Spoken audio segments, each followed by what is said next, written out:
SBI సీబీఓకి name select అయిన తర్వాత కొంచెం హడావిడిగా అనిపిస్తోంది. ఇంకా 4 డేస్ టైం మాత్రమే ఉండింది ఇంటర్వ్యూ కోసం.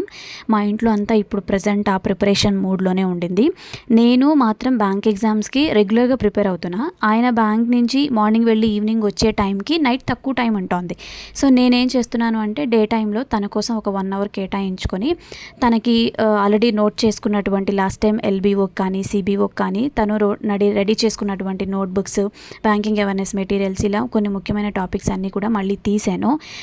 తను ప్రిపేర్ అవ్వడం కోసం ఒక మంచి సోర్స్ ఉన్నటువంటి యూట్యూబ్ వీడియోస్ కానీ, టెలిగ్రామ్ ఇన్ఫర్మేషన్ కానీ, లాస్ట్ టైం నోట్ చేసుకున్న వాటిని మళ్ళీ చూసి ఇంకొన్ని కొత్త పాయింట్స్ యాడ్ చేస్తే బాగుంటుందని నాకు వచ్చిన ఐడియాస్ అన్నీ కూడా సెలెక్ట్ చేసి పెట్టుకుంటున్నాను. ఈవినింగ్ వచ్చిన తర్వాత కొత్త మెటీరియల్ వెతకడంలో టైం వేస్ట్ కాకుండా నేరుగా ఈ నోట్స్ రివిజన్ మొదలు పెట్టేలాగా అంతా రెడీ చేసి పెడుతున్నా.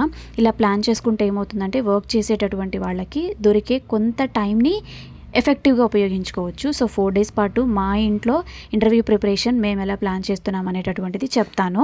అండ్ ఎంతమంది మీలో ఎస్బీఐ సీబీఓ ఇంటర్వ్యూకి అటెండ్ అవుతున్నారు అనేటటువంటిది కామెంట్ సెక్షన్లో చెప్పండి. టైంని సరిగ్గా యూజ్ చేసుకునేలా మేమిద్దరం కలిసి ప్లాన్ చేసుకుంటున్నాం.